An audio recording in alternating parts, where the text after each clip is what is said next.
Ethan Harper was wrist-deep in engine grease when the call came, the kind that makes your stomach drop before you even pick up.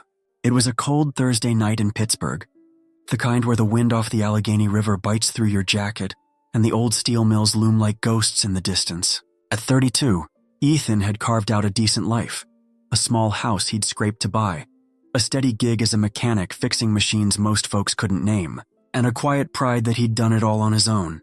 But when his phone buzzed and his mom's name, Margaret Harper, flashed across the cracked screen, he knew peace was about to take a back seat. "Ethan." "It's Chloe," she said, voice trembling like she'd rehearsed it. "She's in deep trouble. $300. Sewer zero deep. You've got to help your sister." 30 seconds in, and Ethan's world tilted. 300 grand?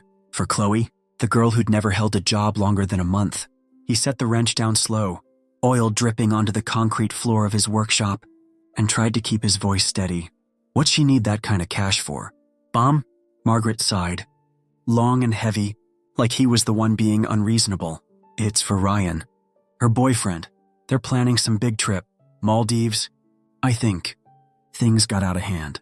Ethan almost laughed, but it caught in his throat like a bad cough. Ryan Kessler? That slick-haired, fake-tan poser who lived for Instagram flexes and called Ethan grease monkey to his face. Chloe's latest boyfriend was bleeding her dry, and now Margaret expected Ethan to mop up the mess. "She's your sister," his mom pressed, her tone sharpening. "Family steps up. Don't be selfish." Ethan. Selfish. That word hit him like a punch to the gut, dragging up memories he'd spent years burying. Growing up in a cramped row house on Pittsburgh's south side, Ethan had been the good kid, the one who mowed lawns at 14 to buy school supplies while Chloe got new sneakers for whining loud enough. He'd stayed late at the auto shop to afford community college, while Chloe cried her way into a new phone every Christmas. When he landed his first real job, his dad, Tom, clapped him on the back and said, "Good. Now you can help Chloe out. Help Chloe out." It was the family mantra, carved into Ethan's bones like rust on steel. He stared out the workshop window, the city lights flickering across the river, and thought about Chloe now. At 25, she was still the golden child, living in a flashy apartment she couldn't afford, posting selfies in designer dresses while Ethan patched his work boots with duct tape. And this $300, Erula, he could guess where it started. Chloe had bragged about making millions on forex trading last year, some get-rich-quick scheme she'd seen on TikTok. He'd warned her it was a gamble, but she'd laughed him off. "You wouldn't get it. Ethan, you're too boring." Now here she was, drowning in debt, and dragging him under too. "Mom, I can't," he said finally, voice low but firm. "That's my house. My savings, everything I've built." Chloe dug this hole. Margaret's pause was thick with guilt trip ammo.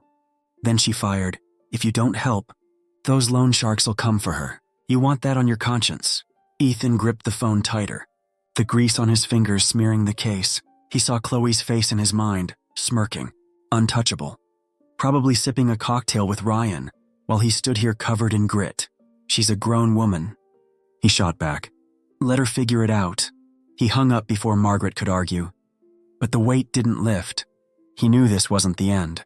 Chloe's messes never stayed hers. They always spilled over. And his parents were pros at making him the cleanup crew. The air in the workshop felt heavier now, the hum of machinery mocking his racing thoughts. How had it come to this? A sister he barely recognized, a family that saw him as an ATM, and a debt so big it could crush everything he'd fought for. He wiped his hands on a rag, but the stain of that call stuck with him. Something told him the real storm was still brewing, and he'd need more than grit to weather it. Hey, if Ethan's story's hitting you right now, smash that like button, share it with someone who gets family drama, and subscribe to Heartstories for more real-life roller coasters. Let's see where this mess takes him next. Ethan Harper couldn't shake the call from his mom, not even as he locked up the workshop and trudged home through Pittsburgh's damp streets. The city's steel skeleton loomed overhead, a reminder of the hard edges he'd grown up with. But nothing felt as cold as the $300. So a shadow Chloe had dropped on him. He'd hoped a night's sleep in his little house by the Allegheny would clear his head. But when he checked his phone at dawn, there were 6 missed calls from Margaret and a text from his dad. "Tom, call us." Now, Ethan's gut twisted. They weren't letting this go. He met them at their old row house on the south side, a squat brick place sagging with years and unspoken rules. Margaret was pacing the cramped living room, her graying hair pulled tight, while Tom sat in his armchair like a king on a thrift store throne. "Ethan, we've been up all night," Margaret started, her voice a mix of worry and blame. "Chloe's a wreck. Ryan says they need that money by next week, or those loan sharks will do something awful." Ethan leaned against the doorway, arms crossed, his work jacket still smelling of oil. "So she's got a deadline to fund her boyfriend's vacation. That's not my problem." Tom slammed his coffee mug down, the crack echoing off the faded wallpaper. "It's your problem, 'cause she's your sister. You've got a good job, a house. Chloe's not like you. She's fragile." Ethan's jaw tightened. Fragile. The word they'd used since Chloe was 5 and broke his toy truck, crying till she got a new doll instead. He'd been mowing lawns that summer to buy new sneakers, but Chloe's tears always trumped his sweat. "She's 25. Dad," he said, voice low. "She's not a kid. What's this money really for?" Margaret hesitated, glancing at Tom, then blurted, "It's not just the trip. Chloe, she tried forex trading last year. Lost everything. 50, mine intro, maybe more. Ryan's helping her get back on her feet." Ethan's laugh was sharp, cutting through the room. "Helping her? By planning a Maldives getaway? She burned through cash on some online scam, and now I'm the bailout?" He remembered Chloe's smug texts back then. "I'm killing it on forex? Ethan, you should try it." He'd told her it was a trap, but she'd called him a buzzkill. Now the truth was spilling out, and it stank worse than the river at low tide. Before he could push further, the front door swung open, and Chloe stormed in, her mascara-streaked face a mess of fake tears. Ryan trailed behind, all gelled hair and a leather jacket too new to be honest. "Ethan, you're such a jerk," Chloe snapped, flinging her purse onto the couch. "Mom told me you won't help. Ryan and I need that money. Do you know what those guys'll do to us?" Ryan stepped closer, his cologne hitting Ethan like a cheap punch. "Listen, man, this ain't a game. I've got plans for us. Big plans. You don't want to mess that up." Ethan squared his shoulders, staring Ryan down. "Plans like what? Another forex flop? Or just more Instagram pics of you two sipping cocktails while I lose everything?" Chloe's eyes flashed. "You don't get it. I deserve this trip. I've been through hell. Forex screwed me over, and Ryan's the only one who cares." Ethan stepped toward her, voice steady but hard. "Hell you made yourself." "Chloe, I'm not your bank." Ryan smirked, leaning in close. "You'll regret saying no. Grease monkey. We'll figure this out, with or without you." The room went quiet, but the threat hung heavy. Ethan turned to leave, but Margaret grabbed his arm, her nails digging in. "Ethan, please, we've already tried something." Her voice dropped, shaky. "We checked your bank account to see if you could cover it." Ethan froze, yanking his arm free. "You what?" Tom stood, defiant. "We've got your old Social Security stuff from when you were a kid.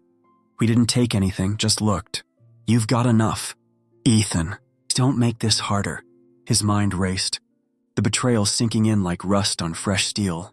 They dug into his life, his savings, the one thing he'd built without them.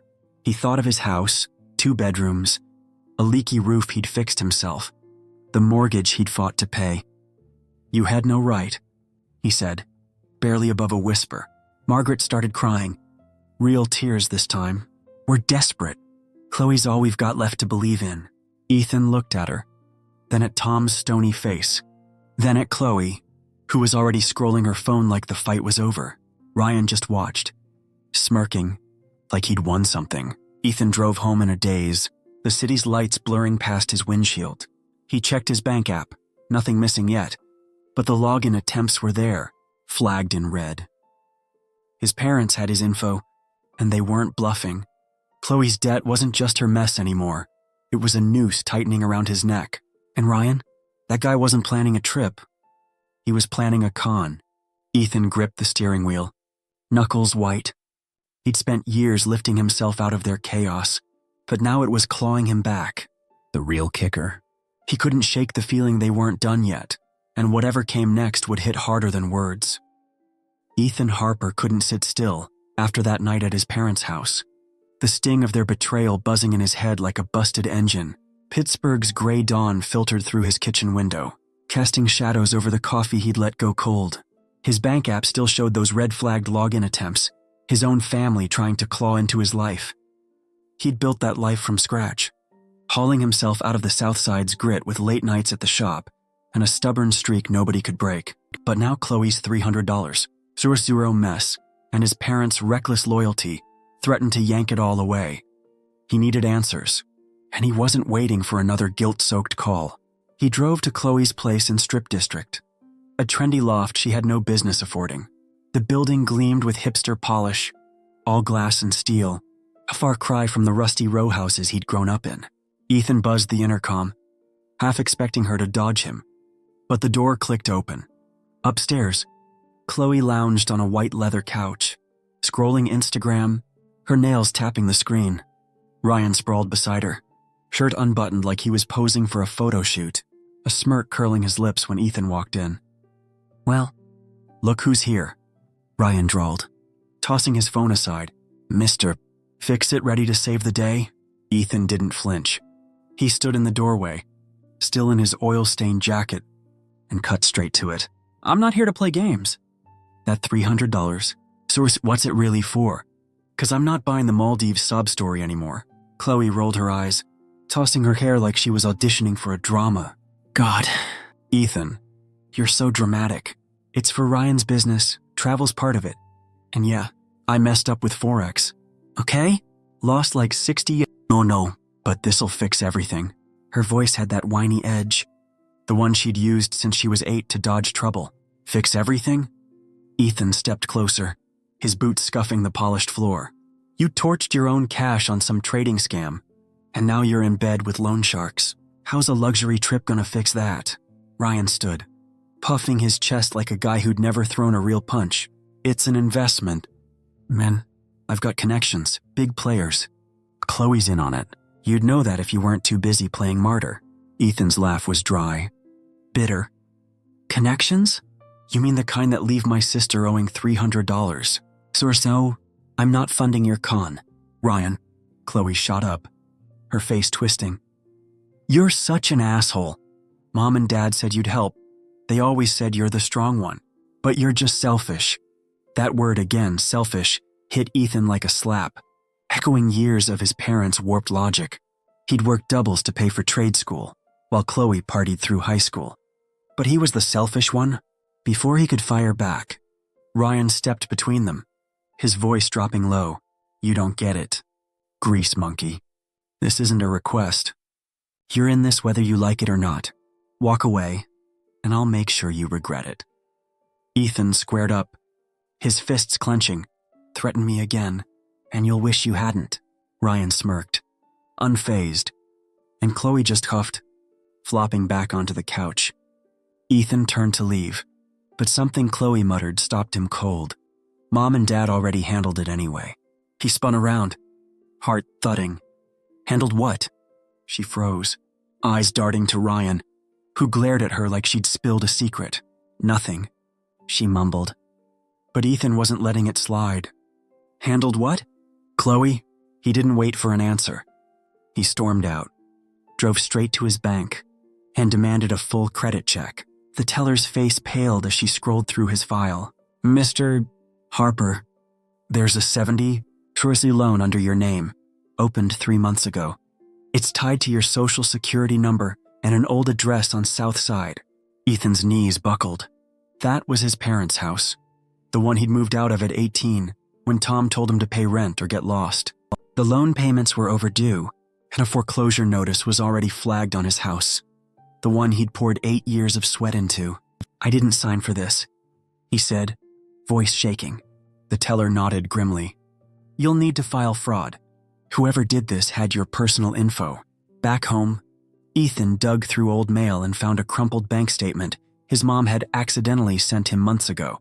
His name, her handwriting, 70 Source borrowed to clear Chloe's debts. The pieces clicked. They'd used his identity to pay off her forex losses, and now the loan sharks were back for more. His house, his one real anchor, was slipping away because Margaret and Tom couldn't say no to their golden girl. He called them, voice raw. "You used my name for a loan? Are you insane?" Margaret sobbed through the line. "We had to." "Ethan!" Chloe was in trouble. She'd already lost so much. Tom barked. "You've got the means." "We figured you'd come around." Ethan hung up, his chest tight. He paced his living room, the creaky floorboards mocking him as he stared at the walls he might lose. Then his phone buzzed, a text from Ryan. "Pay up, or I'll make sure those sharks know where you live. Chloe's not the only one they can visit." Ethan's blood ran cold. This wasn't just about money anymore. Ryan was a loose cannon, and his parents were too blind to see it. He'd spent his life dodging their chaos, but now it was crashing through his door. The walls of his little Pittsburgh sanctuary felt smaller, tighter, and he knew one thing for damn sure. He wasn't going down without a fight. Ethan Harper stood in his Pittsburgh kitchen, the dim light bouncing off the worn countertops, his phone clutched like a loaded gun. Ryan's text, "Pay up, or I'll make sure those sharks know where you live," glowed on the screen. A threat that turned his quiet house into a battleground. At 32, he'd faced plenty. Grueling shifts at the shop, nights studying by flashlight when the power got cut, but nothing like this. His parents had stolen his name for a $70 Surusio loan, Chloe's $300. Surusio debt loomed like a storm cloud, and now Ryan was ready to burn it all down. Ethan wasn't running anymore. He hit record on his phone's voice app, slipped it into his jacket pocket, and drove into the night. He pulled up to his parents' Southside row house, the brick facade sagging under years of neglect. The air was thick with river dampness, the kind that seeps into your bones. Margaret answered the door, her eyes red-rimmed, and Tom hulked behind her, arms crossed like he was guarding a castle. "Ethan?" "Thank God." Margaret started, voice wobbling. "We need to talk sense into you." Before he could reply, Chloe's voice cut through from the living room. "He's here? Good. Tell him to stop being a dick." Ethan stepped inside, spotting her on the couch, legs crossed, scrolling her phone. Ryan leaned against the wall, smirking, his leather jacket creaking as he shifted. Ethan didn't waste time. He planted himself in the middle of the room, the recorder humming silently against his chest. "Let's get this straight," he said, voice steady despite the fire in his gut.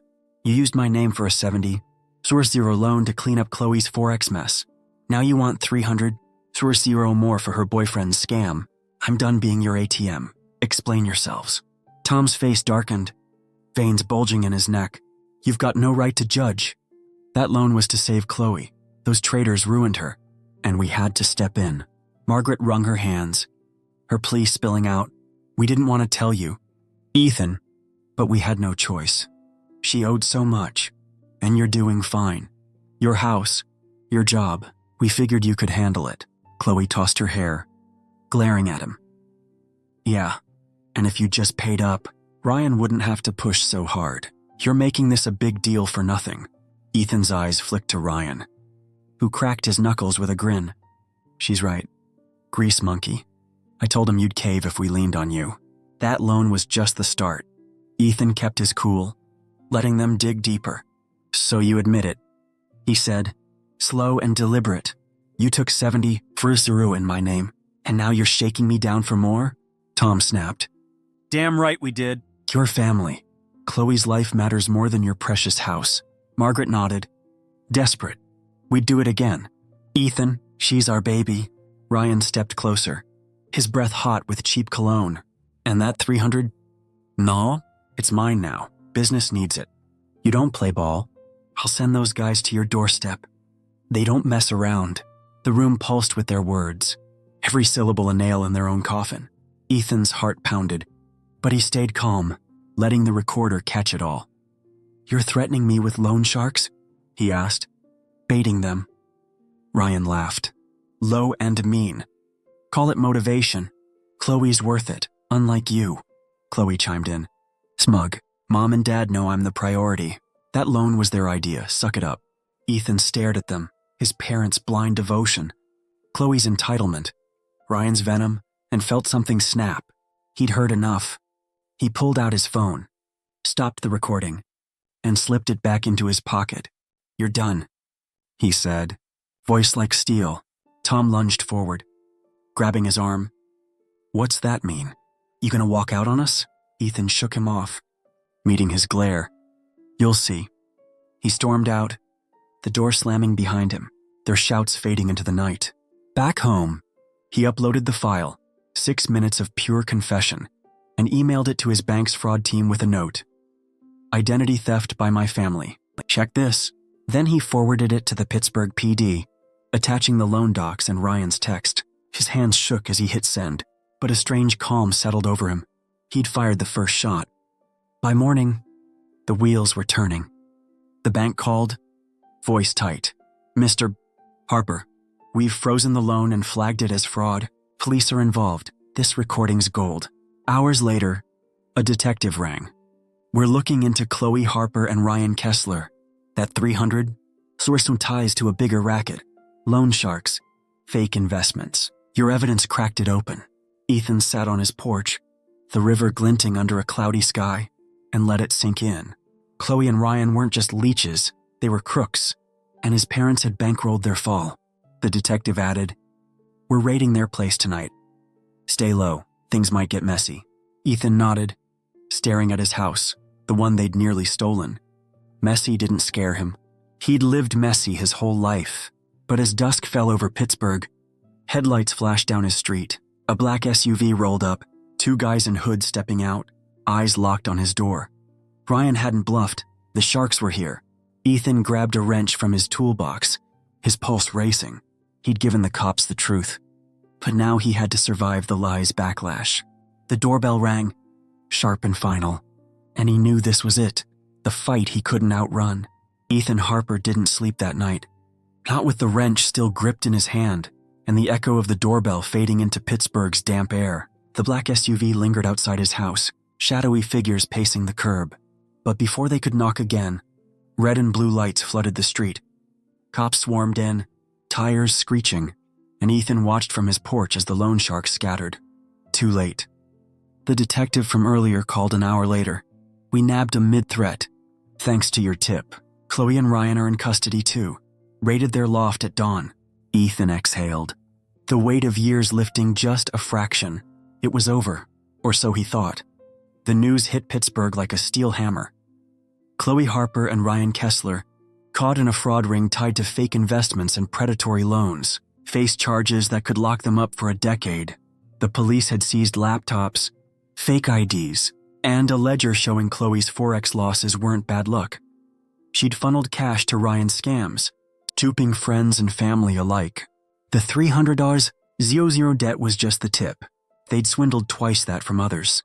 Ethan's recording, Tom and Margaret admitting to the $70 Sorcerer loan fraud, Ryan's threats nailed the coffin shut. By noon, local stations buzzed with the story. Southside family's golden girl exposed as con artist. Ethan's phone lit up with texts from cousins, old neighbors, even a guy he'd gone to trade school with. "Dude, your sister's on TV wild."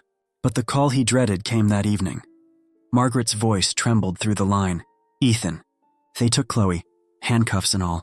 We've lost everything paying lawyers." Tom cut in, gruff but broken. "The bank's after us for that loan. House is gone. Sold it to cover costs. We're begging you. Son, drop the charges. We're family." Ethan stood in his living room, staring at the cracked plaster he'd patched himself, the life he'd built alone. "You stole my name," he said, voice flat. "You picked her over me. Always did." "No," Margaret sobbed, a sound that once might have tugged at him, but now it just sounded hollow. "We're sorry, Ethan. We didn't mean it to go this far." Tom tried one last shot. "You're all we've got left. Forgive us." Ethan's laugh was quiet, tired. "You've got nothing left because you gave it all to Chloe. I'm not your fix." He hung up, blocked their numbers, and sat in the silence of his soon-to-be lost home. The bank had cleared the $70, Suicide fraud, but the damage lingered. His mortgage was underwater, his savings gutted from legal fees. He made a call the next day, sell the house. "I'm done here." 2 weeks later, Ethan loaded his truck with a duffel bag, his toolbox, and a thermos of coffee. The house fetched just enough to break even, and he pointed his wheels toward Cleveland, a city of fresh starts, where the Cuyahoga River cut through a new skyline. He landed a job at a big mechanic shop, fixing rigs for a steel plant, and rented a one-bedroom overlooking Lake Erie. The first night, he met Emma, a baker from the cafe downstairs, her apron dusted with flour, her smile warm as she asked, "You the new guy who smells like engine oil?" Ethan grinned. A real grin, the kind he hadn't felt in years. "That's me." Weeks turned to months, and Emma became his anchor. Sunday walks by the lake, her teasing him about his grease-stained hands, him sneaking her donuts from the shop. One evening, they sat on a bench, the sunset painting the water gold, and she rested her head on his shoulder. "You ever miss him?"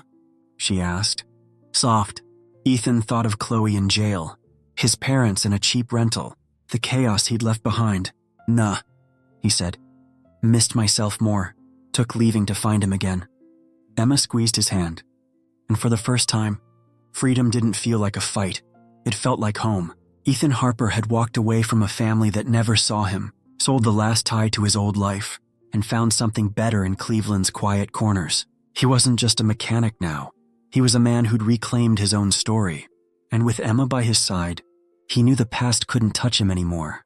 Hey, what would you do if family turned against you? Fight or walk away?